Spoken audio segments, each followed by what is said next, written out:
Have you noticed your hair everywhere? Is it in the shower? Is it on the pillow? Is more hair coming out on your detangling brush? Is your afro puff getting thinner?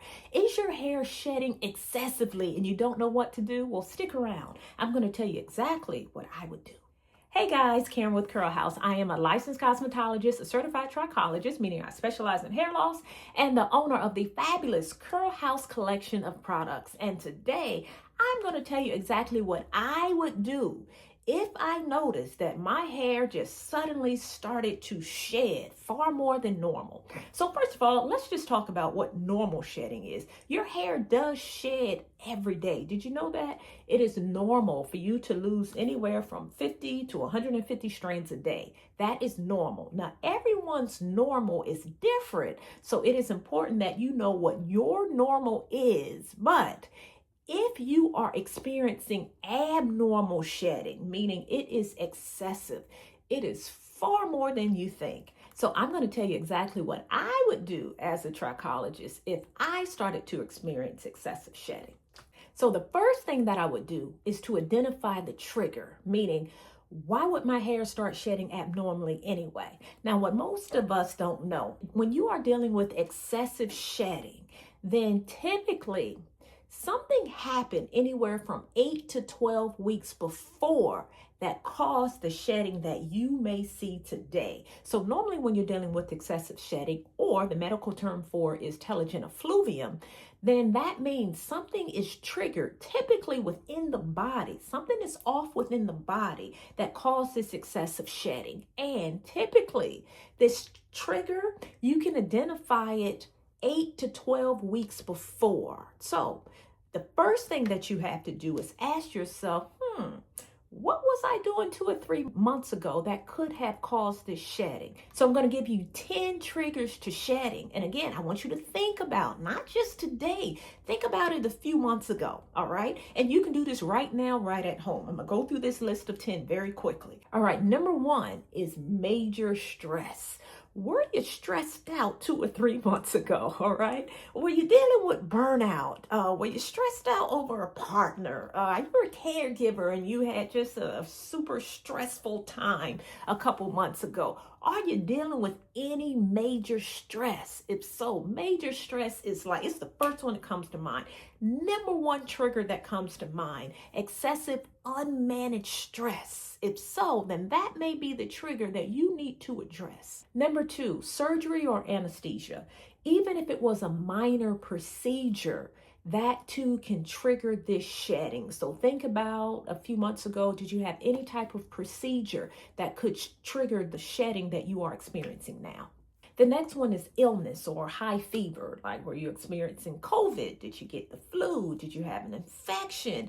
Any of these things can actually trigger shedding within the body because it can shock the system. And when your system is shocked like that, it can definitely compromise your hair growth cycle, leading to shedding. The next one is hormonal shifts. And I know I have experienced it. Hormonal shifts, those fluctuations in your hormones. Are you going through perimenopause? Me. Are you going through menopause? Are you pregnant? Did you have your baby? Are you taking a birth control? Did you stop taking a birth control? Anytime there are extreme fluctuations in your hormones, that too can lead to shedding. And the next one is rapid weight loss or crash dieting, or even if you're on a weight loss medication. When you're losing weight rapidly, it can also shock the system, and that can lead to abnormal shedding. The next one is medication, particularly if you're starting a new medication, you're stopping a new medication, changing the dose of a medication, that too can lead to rapid shedding. And the next is chronic inflammation of the scalp. So if there's burning, if it's itching, if it's tender, that chronic inflammation of the scalp, buildup on the scalp, that too can lead to excessive shedding. And then there's thyroid changes. Your thyroid has so much to do with your hair cycle. So when you have hypo or hyper, high or low thyroid issues, then that can definitely lead to shedding. And then there is nutrient deficiencies such as iron, such as vitamin D, such as zinc. When there are deficiencies within your body, that can also lead to shedding.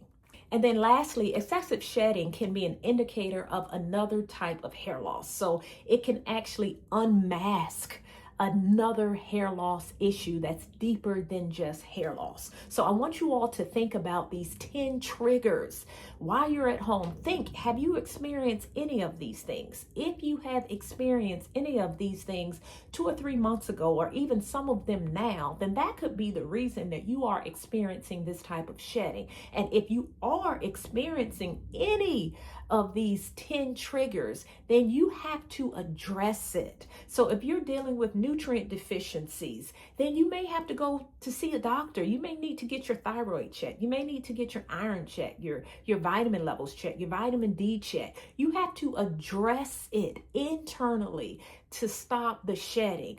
Or if you're dealing with stress, then you have to come up with some stress management techniques to manage the stress. So anything on this list of 10, the first thing that I would do, and the first thing that I encourage you to do, is to first identify it, and then number 2, address it. And many times you may need to address it with the help of your doctor, with the help of the trichologist, or some of the things you can absolutely do on your own, such as managing the stress. Or if you know you are someone who does not get a lot of sunlight, so your vitamin D might be low, then you may need to go out in the sun. Yes, it is the winter, but you may need to go out into the sun or get a vitamin D supplement. So anyway, make sure that's number 1. Identify the trigger and address it appropriately.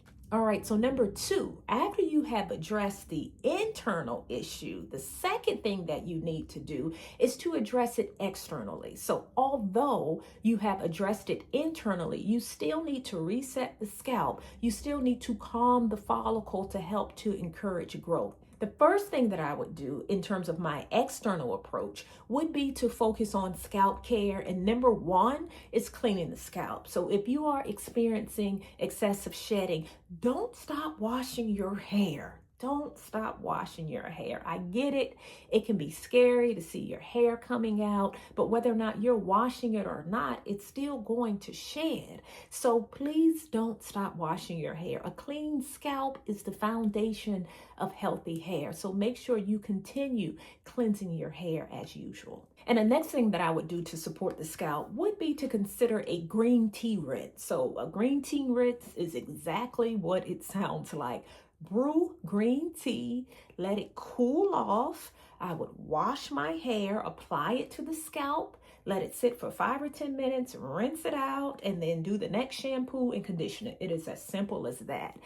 Green tea rinse really is an anti-inflammatory, so it really helps to reduce the inflammation of the scalp. Remember, when you are dealing with excessive shedding, it is internal, but that internal inflammation will affect the scalp. So it does help to calm some of that inflammation down as well. It is also known to block DHT. It's also known to improve hair growth. So if you're dealing with excessive shedding, you could do a green tea rinse. And then the third thing that I would do if I were dealing with shedding to support the scalp would be to apply the Healer Follicle Stimulating Drops, which is also anti-inflammatory, which is also helps circulation, improve circulation to the scalp, and massage them into the scalp. And those are really the 2 things that I would do if I woke up and if I noticed a lot of shedding. The 2 things, the first thing would be to, again, look at that entire list of those 10 triggers to shedding. Identify what you are dealing with or what you have dealt with within the past 2 or 3 months. Identify it and address it. And then the second thing would be external, and that is to support the scalp.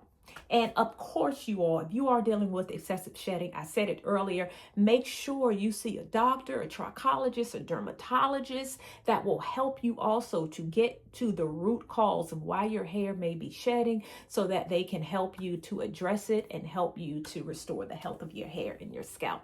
Okay, guys, if you are looking for additional scalp care support to help with hair growth and hair hydration, I encourage you to consider the Curl House product line. All right, if you like this video, give me a thumbs up, like the channel so that you do not miss a video in the future. And until we talk again, stay fabulous.